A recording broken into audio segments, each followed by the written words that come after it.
Hey guys, welcome to my channel Cozy Corner. So 2020 is ending. I played a lot of games in 2020. I think the perfect time for me to talk about them. Right now is December 28th. So it's a good time for me to talk about them. So here we go.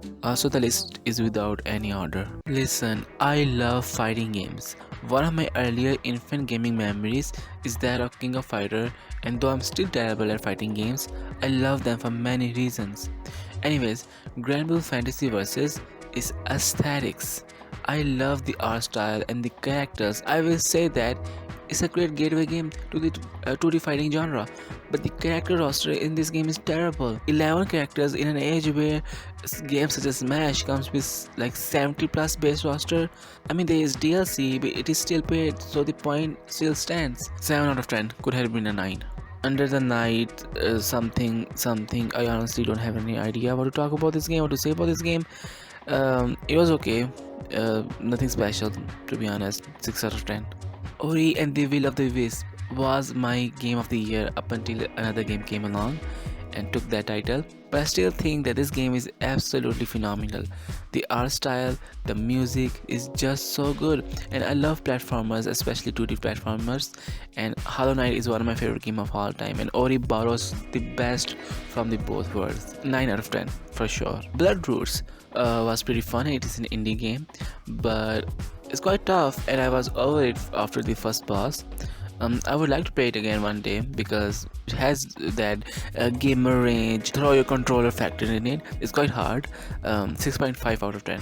Ghost Runner. I hate this game. Listen, my experience was immediately tainted when my save file got corrupted and I had to start all over again. This game is tough. And I should mention that I don't like first-person shooters because I get nauseated. While this isn't a shooter, but it got my head spinning. It looks cool, perhaps it is cool. I think it's just not for me. I dropped it.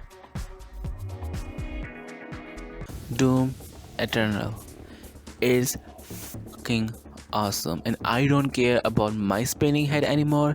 There is so much to say about this game, and I think I cannot do it justice. But after it was finished, I missed it so much, and I kind of realized that this is one of the best first-person shooting games ever made.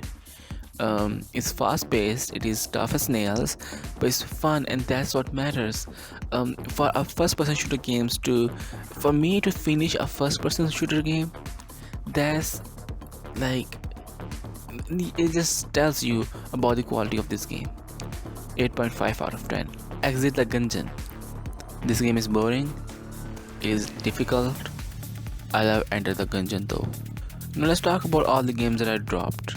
Motor Shell, because I was playing Dark Souls 3 at the time and it was infinitely better. Project Cars 3. I think I will never be able to get into racing simulators. They are boring AF. Please make a proper racing game that isn't kart racing or isn't futuristic racing. You know what I mean? I like the old school type of games in racing genre. And finally, Persona 4 Golden. I did not drop this. It's just on hold. I like what I played, so don't come at me. Carrion was super fun, and though I did not finish it, I was nearing the end, but it was the moment I got lost, and the lack of map became a pain. When I actually got lost in the game, I just couldn't get back on my feet. But I still quite enjoyed what I played, so 7 out of 10. Resident Evil 3 Remake.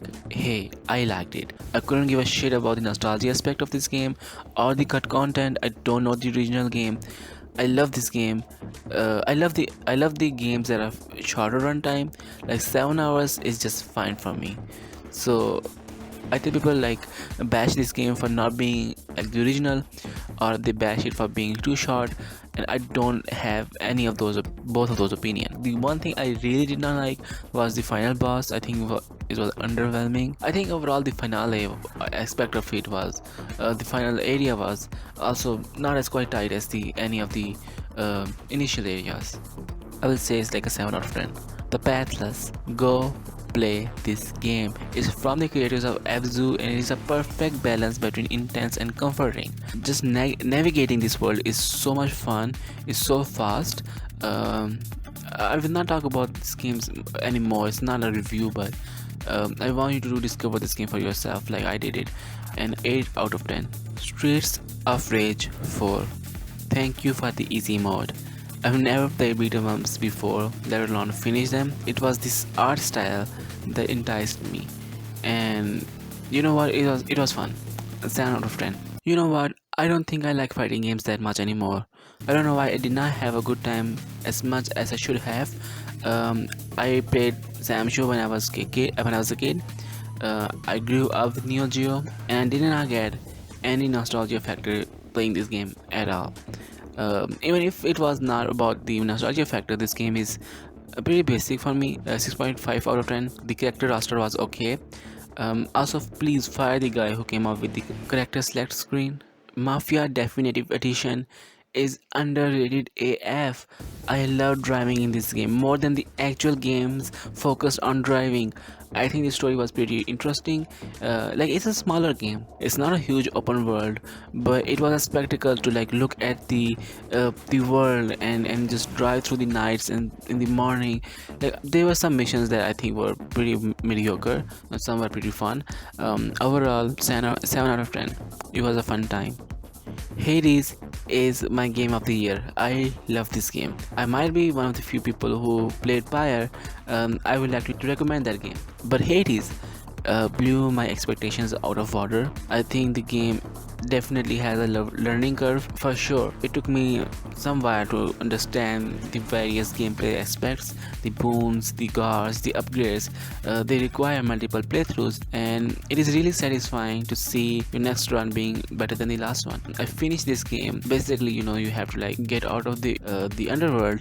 I think 9 times overall. The game does get more difficult, but also you get better at it. I think it was when I got into it, I was so absorbed, and I was like, I finished this game in about a week. My weapon of choice was the adamant trail, best god, Athena, worst god, what is his name, Hermes. Hades, 9.5 out of 10.